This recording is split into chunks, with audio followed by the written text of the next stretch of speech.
Hi, Adele. Hi, how are you? Great, thank you. I've really been looking forward to chatting to you, and thank you so much for joining us. Um, Sorry, my screen's gone all dark, so I'm just going to fix this a second. So for those of you who don't follow Adele on Instagram, Adele is a fitness health coach and also a nutritionist, and she works specifically with women at all different stages of their lives. And we're here today to have a chat about breastfeeding and fitness and nutrition, which I know is a subject that loads of our followers are going to be so interested in. Good. Sure. Yeah. Well, Yeah. thank you for inviting me to be here. Like, this is a really good topic for sure. Yeah, so much we can get out of this, and probably talk for hours about this if we wanted to. So it'd be great, Adele, just to get a little bit of, background about you, and maybe are you a mum as well yourself?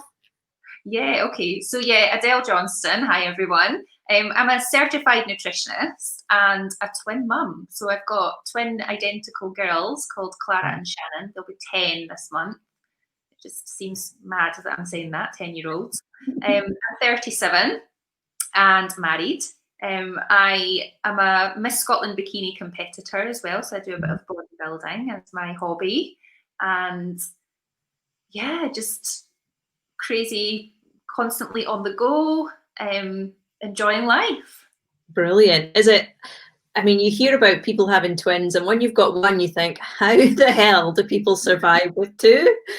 I guess if you've had two, you just do it, don't you? You don't know anything different. But what's it like having, or what was it like, especially when they were babies, I guess, having two at once? Yeah. Can you still see me okay? Yeah, I can see you okay. Okay, brilliant. You've disappeared off my screen. It was absolutely crazy for the first wee while, I must admit. I've got you Yeah. back. So they were actually born 9 weeks early. And I think that's part of it. You know, the female body isn't really designed for carrying any more than one baby at a time. So that was a huge element of complete shock. But yeah, I think, like you say, I didn't know anything different. They were my first babies, so I didn't know anything different. But I think it has a lot to be said that I've not had any more. Yeah, for sure. I can imagine. God. And then because they were born premature, then did you manage to breastfeed them?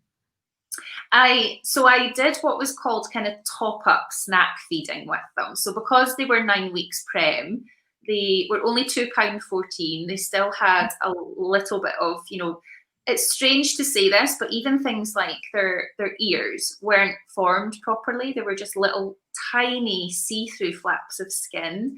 They had no nipples, they had no fingernails, things like this all still had to develop.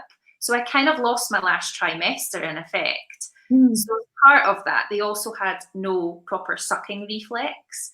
And it's for anybody listening to this who's spent any time with a premature baby, you'll completely understand that really all of the things that you have in your mind about, like, I don't want them to have a dummy, I don't want them sucking on a dummy or their thumb, kind of goes out the window when they're that early, because you'll then have the pediatricians and the consultants come to you and say, so we can help them develop their sucking reflex, we'd like your approval to give them dummies. So, you're kind of like, well, of course, because you want to do that for them. You want what's best for them. So I actually expressed my milk, and they were tube fed for a number of weeks. But in order to help my milk supply and my flow, you really need to have your baby. You need to have your baby. You need to smell them, touch them, hear them. And you'll know yourself that tingle that you get in your nipples when you hear your baby cry or you smell your baby. For a premature mum, I was in a private room, my babies were in intensive care. So it was very much a what can we do? There was photographs, there was muslin squares that smelled of them, and I just had to do my best to get as much milk out as possible for them. So yes, I did little top-up snacks just to really for bonding, for them, and more so for my supply more than anything. Wow, what an incredible journey. I mean, as someone who's never had a premature baby, you just don't realize all of the stuff that goes on behind the scenes. Yeah, it's wild. But No, we came through it and they're very healthy, and I'm grateful for that. That's amazing. That's amazing. So you work with mums from all different backgrounds, all different stages of their life. I think breastfeeding mums, especially after you've had a baby, you know, there's so many different pressures on your body and your mind. You've got this baby, you're breastfeeding, it's just like bang, everything hits you at once. You've got that almost that craving to try and get back to the old you, but you're nurturing this little baby and you want to make sure you're giving them the best possible, you know, nutrition. There's just so much at that kind of point in your life. And so many, you get so much rubbish advice from so many different sources as well. So I guess it'd be really good, I guess, from your perspective as a nutritionist as well, to understand the fundamentals when it comes to breastfeeding and nutrition, because there's so many myths out there. It's hard to almost start with this topic because we hear so many things, but we don't know what to believe. Yeah, and you know what it is? It's one of these areas of female health and life, and you're right. I'm dealing with ladies from, you know, in their 20s who aren't even considering babies or anything at that stage. It's more just aesthetics, right through to ladies who are now going through the menopause and kind of everything in between. So, you know, female hormones they're wacky. And especially then once you've had a baby. So we go through this emotional roller coaster, not least to say that for some ladies, they will embrace the changes that they see in their body and think, I am so in awe of what my body has done for both me and my baby to grow that baby and birth that baby and feed that baby. And then there's other ladies who just, you know, they can't. And as much as they try really hard to see that version of themselves, they just can't, because it's almost like they've lost who they were before they were a mum. And that's absolutely understandable. And you're not broken if you feel that way. There's nothing wrong with you if you feel that way. It's about learning around being kind to yourself initially. But there is a lot of myths out there. We're very, I suppose, fortunate in a way through the UK that we get really good prenatal and antenatal care through our scans, through our checks. We have midwife appointments. You know, again, it's differing from a kind of standardized pregnancy to a high risk pregnancy. There's more interaction with a high risk pregnancy with consultants and additional checks. We have a little bit of support through breastfeeding, I suppose you could say, when, you know, if we source it, if we want it, and we kind of get lactation support around how to attach properly, because it shouldn't hurt. But you hear that actually it shouldn't hurt. But in reality, there's so many more ladies out there experience a lot of discomfort, bleeding nipples, you know, sores, and yeah, and it just becomes this experience that actually you probably had in your head as being, and it is, but as being very beautiful, pain-free, bonding time. Actually, yes, I'm going to get really nice big boobs. And for someone like me who has none, you know, that was like, ooh. Yeah. But then you're kind of brought back down to earth with a bump when you realise that actually, you know, it's not as easy as what people have made out. Yeah, for sure. It can be a real challenging time. Yeah, absolutely. And I wrote some stats down just so that I didn't get the figures wrong as well, because I'm you know, I don't store that level of information in my head. But there was a statistic that was out there around 27% of mums have said that they had really poor nutrition, or they had nutrition or weight concerns during their pregnancy. You know, just under 30% of pregnant ladies were already thinking about how it's changed their body, how they're going to minimize the amount of body fat that they gain through their pregnancy. And I don't know whether that was something that you had experienced yourself as a mum, as a pregnant lady. It's not something that I had personally. I kind of embraced that period of my life to think, just enjoy the process and use the period where, there's really, the media can glamorize this whole get back into shape within, 6 weeks of birthing your child. And it can become very overwhelming for a lot of ladies. And then there was another point to that as well. Around 68% had said that their midwife or GP kind of gave no advice really around weight gain or weight loss post-pregnancy. And it isn't really something that we have a lot of guidance on, really.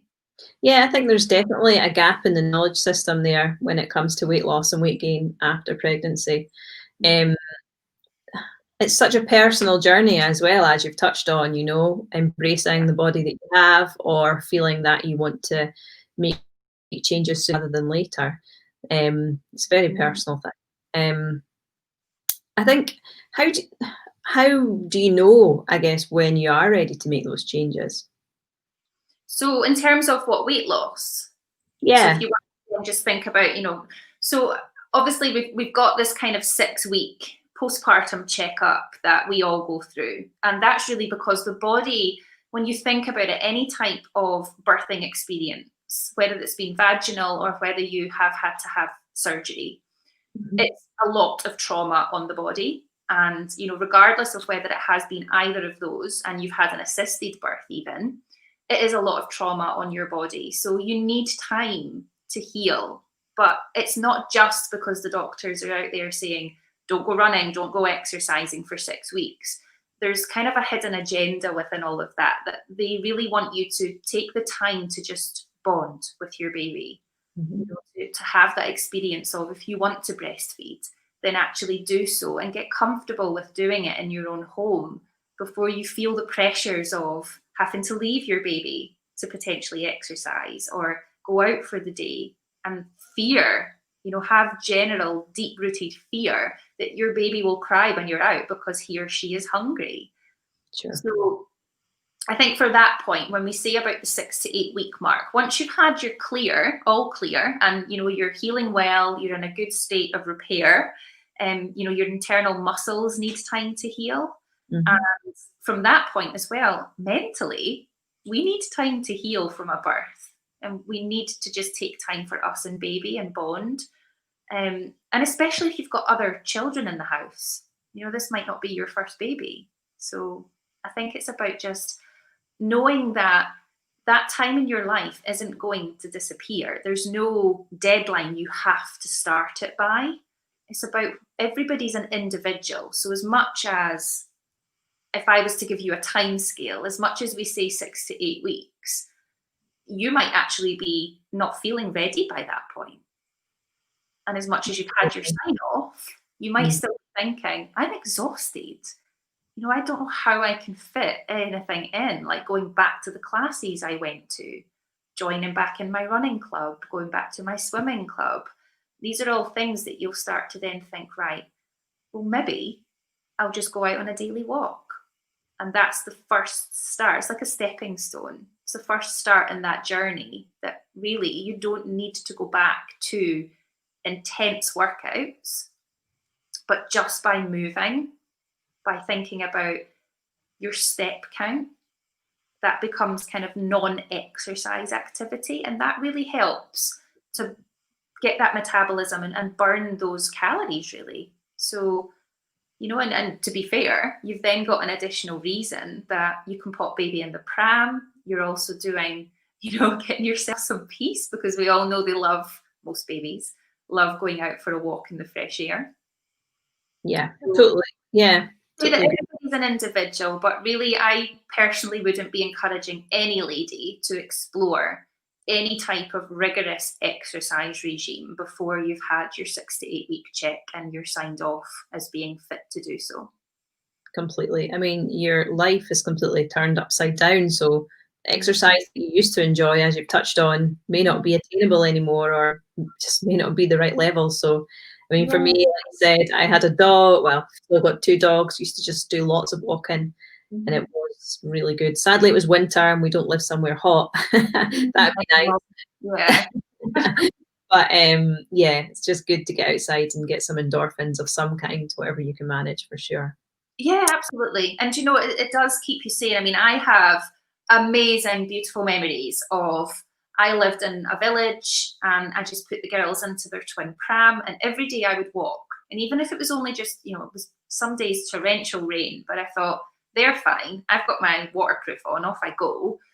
But it was purely because I used to walk for 20 minutes to Dobie's garden centre and know that I would get this amazing cream cake and cup of tea and then walk back. And that to me was what I'd done no exercise, and given my background and knowledge for, you know, I never went back to the gym for a good 10 months. And that was that was personal choice. I didn't feel ready. Being pregnant with twins, I gained 4 stone in total by the time I'd had them. And my body had changed a lot. You know, we go through a very big change.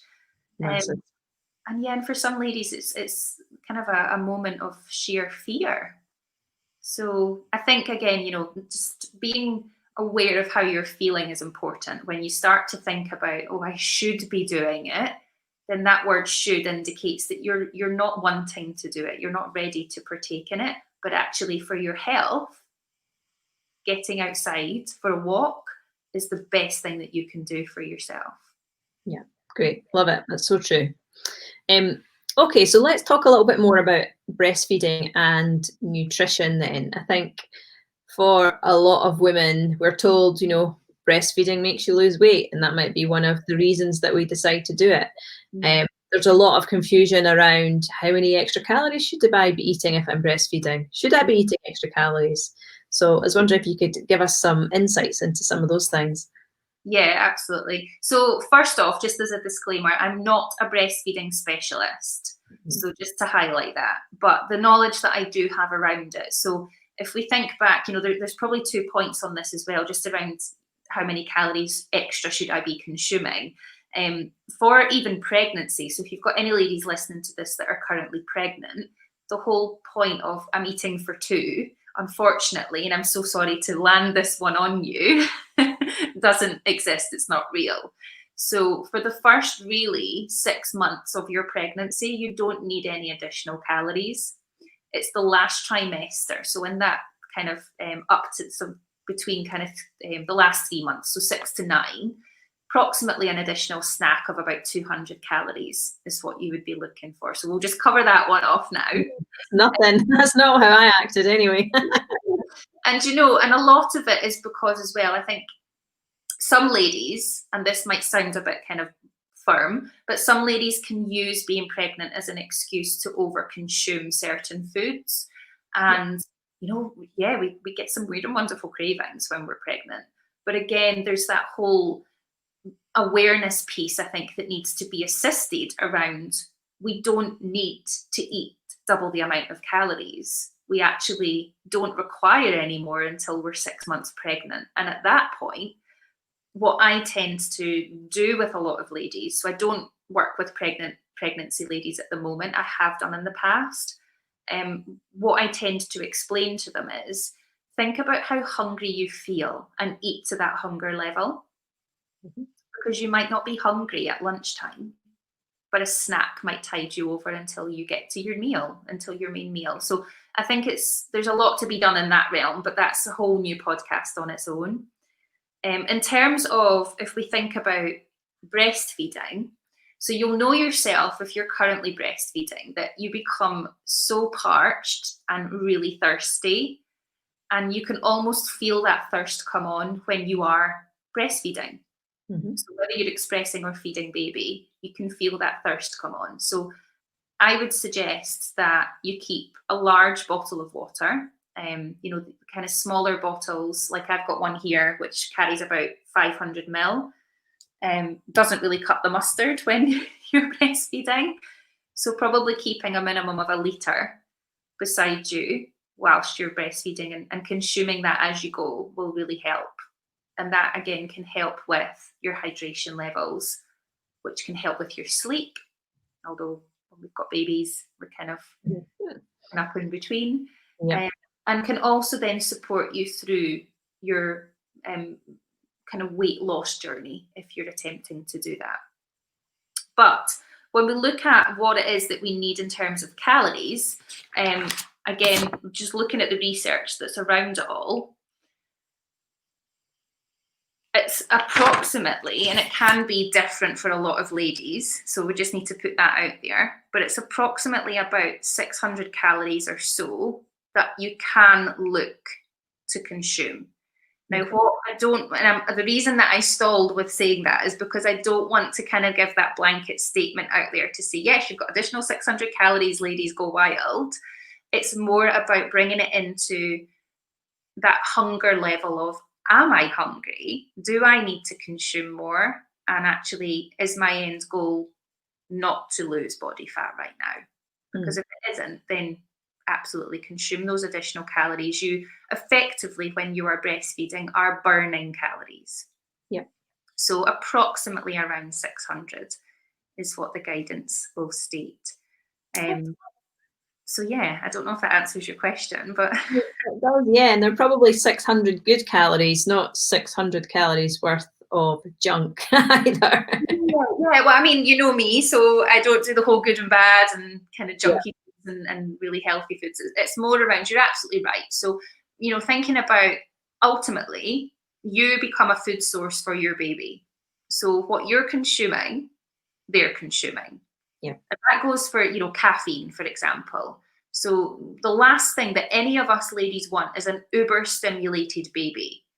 So thinking about your caffeine intake, if you are breastfeeding your newborn baby, or, you know, further up into, you know, 1, 2, 3 years old, again, it's thinking about that caffeine will still pass through your milk supply to your baby. So as a stimulant, again, even the dosage that they're receiving through your breast milk is enough to drive you crazy. Yeah. So I'd absolutely highlight right now that it's not going to do you any favors, as much as you might think I need that additional boost. Yeah, probably try and avoid consuming caffeine.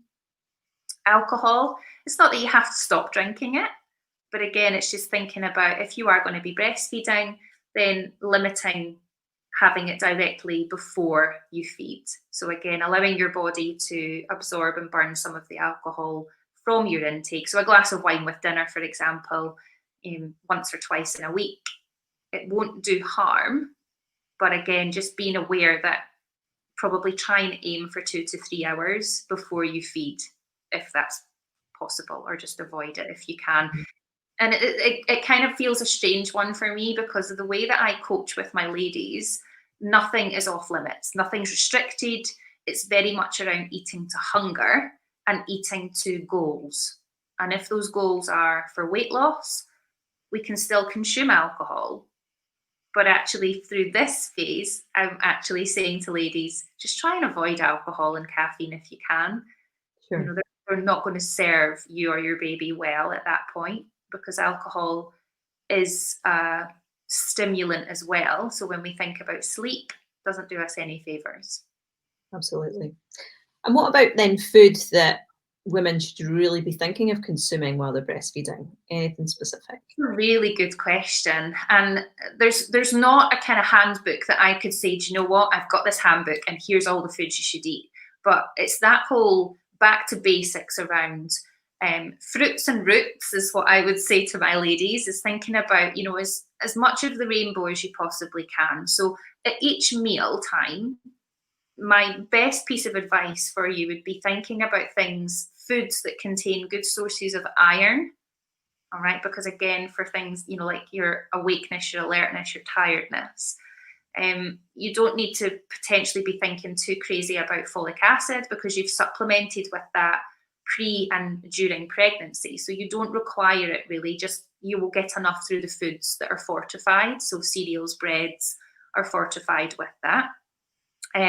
But vitamin D is a big one. So this is probably one that might come as a surprise to some ladies listening to this, but especially within the UK, we are a very deficient nation in vitamin D.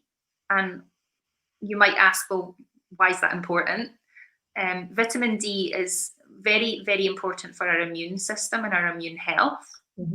So the sniffles, the common colds, just generally feeling under the weather, but also for feeling alert and just feeling energized. So, you know, for mums, it can sometimes be the difference between just complete lethargy and feeling so lethargic all the time. It can actually be a sign that you are deficient in vitamin D. In terms of dosages for that, it can be different. I'm not trying to be difficult, but you can find out through a blood test at your GP what your level of vitamin D is sitting at, and they can give you your exact range for you. But in kind of rule of thumb or finger in the air, you'd be looking between 2,000 international units up to 4,000 international units a day. Now, if you start to think, oh Christ, I'm not a supplementer and I don't take tablets every day, I'd forget. The good thing with vitamin D is it's a fat soluble vitamin. So you're not going to, you can take a bolus amount. So what that means is you could actually take it once a week and that would stay within your body and be used for what it needs. You're not going to excrete it like a water soluble vitamin, like vitamin C, for example, where you'll just pee that out or sweat it out. And is vitamin D something you can get from foods as well, or is it more from a food source? Not really, no. So you can, I mean, there's very small amounts in some foods, like broccoli, for example, things like that, but you're talking minuscule. It's not enough. We actually get our vitamin D through sunshine. We're talking, you know, what is the sun in Scotland, right? But we're talking naked time in front of the sun with no sun cream on for about 10 minutes. Every day. Right. Okay. So that's probably, the reason that we need supplements in this country. But another good reason to go on a walk, because if the sun is shining, then you're going to be intaking some of that awesome vitamin D for sure. Just, it makes you feel better. So again, if any ladies are listening to this and you think, God, that's me, then it's not going to do you any harm to supplement with a vitamin D source. And you can get that through any reputable and reliable supplement store. So don't be going and thinking you have to get specialist ones. They are readily available and pretty cheap.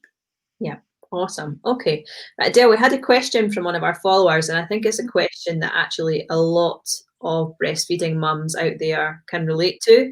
I know it's something that I always wondered about when I was breastfeeding. And it's, when is it okay to reduce calories and increase fitness to lose weight when breastfeeding? Because women are always scared, I think, if you're breastfeeding, to make the kind of calorie reduction fitness changes because you don't want to affect your milk supply. I get that. What's on that?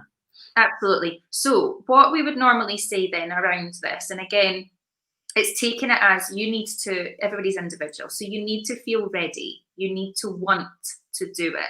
Those are two very big things. So if you feel that you're ready, you've been signed off from your practitioner to say, yep, all clear, you can go and exercise. I would say start with your walking. So make sure you're getting a daily walk in and aim, if at the start, aim for around maybe 5,000 steps per day. If you want to have something to aim for, a goal, around 5,000 a day, and then upping that where you can to try and meet 10,000 every day. All right, so you're talking about an hour's walk really, and that can be split maybe into two if you can. But again, it's all thinking about time, right? We don't have time when we're mums. So that can be done straight away. That's the joyous thing with walking, is that it's low impact. You can still do that. And even if you have had a section, give yourself a few weeks to recover and then get maybe a 10 to 20 minute walk in to start with to see how you're feeling. So you can do that immediately. In terms of your calories, gradual weight loss is absolutely fine. So what I want to specify and stipulate right now as an absolute no-no is quick fixes or fads. So thinking about, detox teas or joining clubs that potentially will restrict a lot of your foods, excuse me, then that's not going to be advantageous, in my opinion, as a nutritionist. What you want to try to do is just be quite mindful of the foods that you're consuming. And what will really support you is thinking about good sources of protein, because protein is a very, very satiating macronutrient. So out of our 3 macros that we have, we've got protein, carbohydrates, and fats. And protein is very satiating, which means you feel fuller for longer, and it supports a weight loss journey. If you're not consuming enough protein, you will be over consuming on your other 2 macros, so your carbohydrates and your fats. And if you're over consuming on those and under consuming on protein, then you can potentially consume a lot more calories than you need to be. So it helps with calorie control. We're talking about between 0.5 and 1 kilogram per week, which would be deemed to be a healthy and sustainable weight loss. You're going to do that, and this isn't complicated. I think a lot of things out there overcomplicate it. If we look at it as an energy balance and we had a scale in front of us, think of, those of you listening to this, imagine one of those old-fashioned scales that has the bit going up the middle, the hand bar across the top, and the 2 pieces that hang down that you would have used in, the 60s or even the 30s. And think about energy in and energy out. So we need to, if you want to lose weight, we need to have the energy in lower than the energy out. So you would see energy in being this one sitting here, and then energy out up here. And what that's basically meaning is you're eating to still maintain your organ health, your body health, your functioning health, your breastfeeding health, but you're actually active enough that you're burning a bit more of those calories so that your body fat reduces. Okay. The flip side of that would be then if you don't move enough and you overconsume calories, the energy in is higher than the energy out. Therefore, that's why we build body fat. We have body fat. We grow body fat. And is there a risk to your milk supply by having less calories? Not if so. The shortened version to that would be yes. If you were to really crash diet and think of those fads, quick fix diet solutions, then yes, you could in effect be, your body will always protect you at that stage. So when baby is in the uterus, the body will put all of the initial nutrients to baby. And unfortunately for us, we get what's left. So if any of you mums have ever experienced having a severe stomach bug or anything like gastroenteritis while she'd been pregnant, I was one of those mums, it was horrendous, then the baby, or for my sake, the babies, took all of my goodness. They were fine, but I was absolutely horrendously malnourished for that period, that short period. So if you think about it in that sense, once the baby is out, then that's where your body becomes your own again. Let's put breastfeeding to the side. And at that point, your body will protect what it needs to keep you alive. So if we start to think about reducing calories drastically, we dramatically start to lose a lot of body fat, then we potentially could be impacting on our baseline health. And what our bodies, they're amazing, amazing things, but what our bodies will then do is say, right, what do I need to keep switched on that's going to keep Adele or Mary or Jennifer alive right now? One, our reproductive system will switch off. So I don't need to keep that active right now, because if she can't keep herself healthy, she can't grow a baby. So it will switch that off. Next, it will probably look at saying, right, okay, well, I can't maintain this milk supply because we don't have enough nutrients coming in, energy to supply to that. Therefore, I'll start to switch that off. So we may then see that our milk supply starts to decline. Again, through fluids, if we're not drinking enough, that can impact on the amount of milk supply that you have. So in short, the answer to that question, just non-political stance to it, would be yes, of course. It can if you diet drastically and dramatically, which is why we would suggest that if you do want to go on to any type of weight loss journey, you've had your all clear from your health check, you start with your non-exercise activity to begin with and do some light movement, stretching, yoga, walking, these types of things first. That will increase your movement and your energy out. I'm looking for between 0.5 kilogram to 1 kilogram, so between kind of 1 to 2 pounds loss in a week, which will be healthy.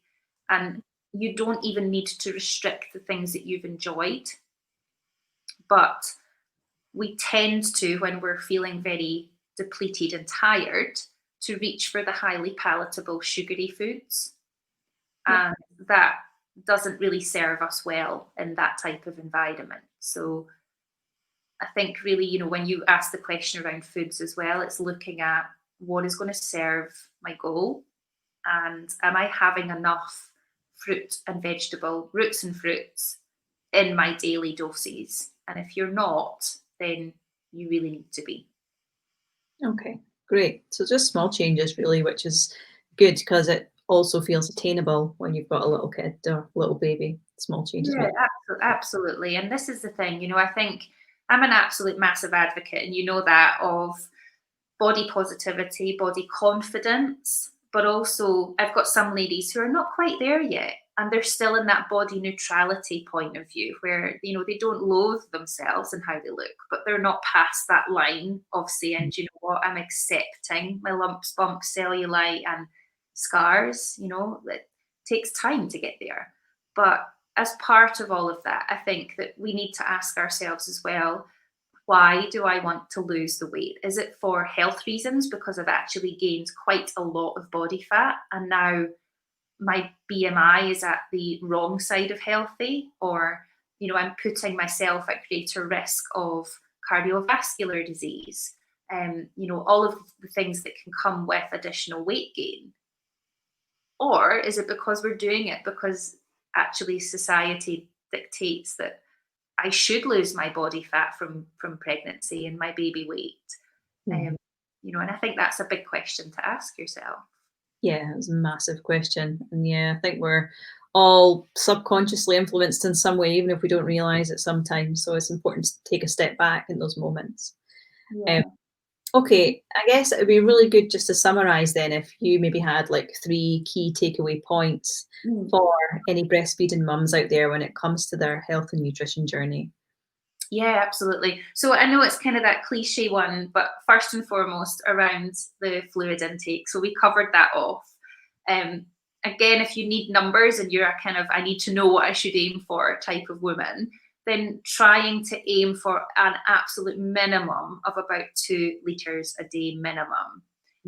Realistically, when you're breastfeeding, you should be consuming around about 2.5 to 3 more than what you're ultimately, if you think about it, becoming a milk bank for your baby. You need to keep that fluid. So first and foremost, invest in a water bottle and keep water bottles around your home if you can, so that, you know, wherever you tend to go and breastfeed, you've then got access to water quite easily.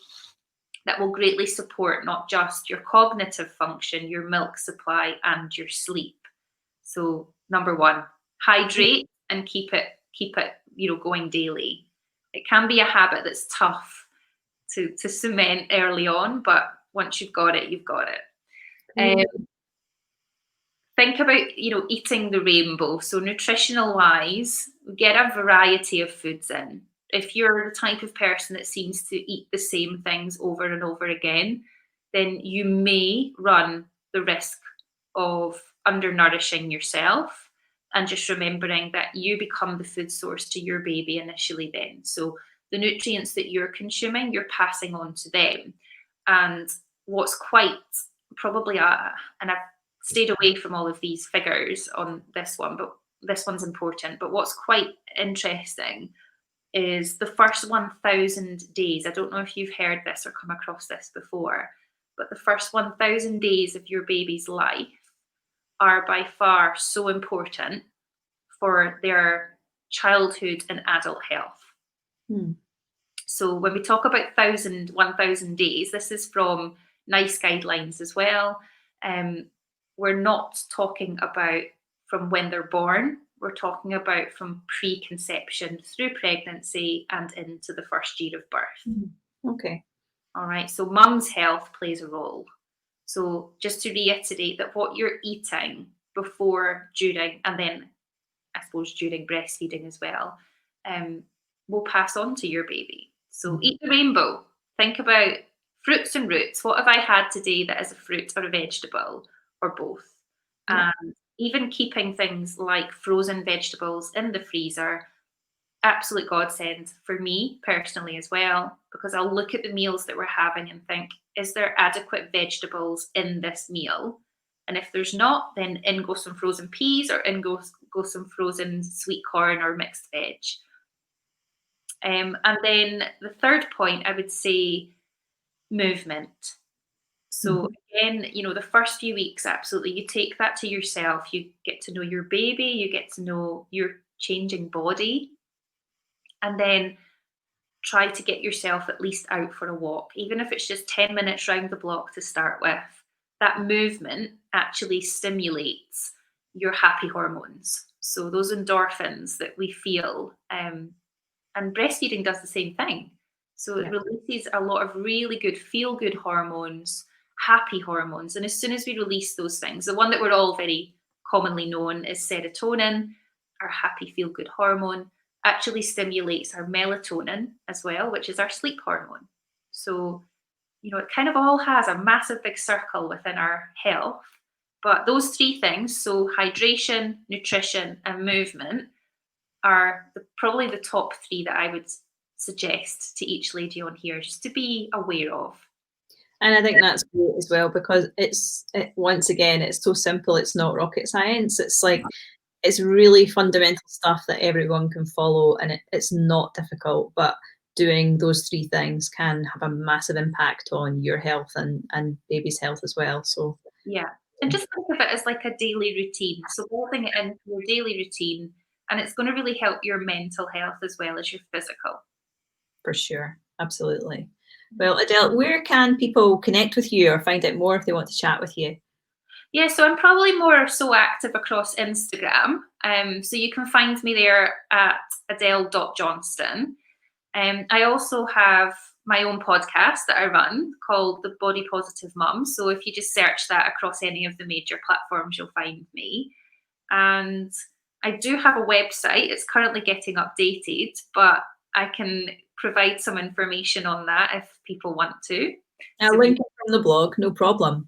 Yeah. And yeah, just, I'm a friendly soul. Don't feel as if you're going to have to pay me to ask me a question. So if you do want to ask anything on the back of this, then do absolutely feel free, if you're an Instagram user, to drop into my DMs. And if you're not, then you'll find my email on the website.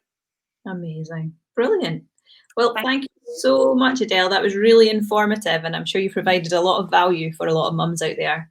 Well, thank you. Hopefully. Yeah, hopefully. I mean, like you say, it's not rocket science. I think a lot of people try to overcomplicate this.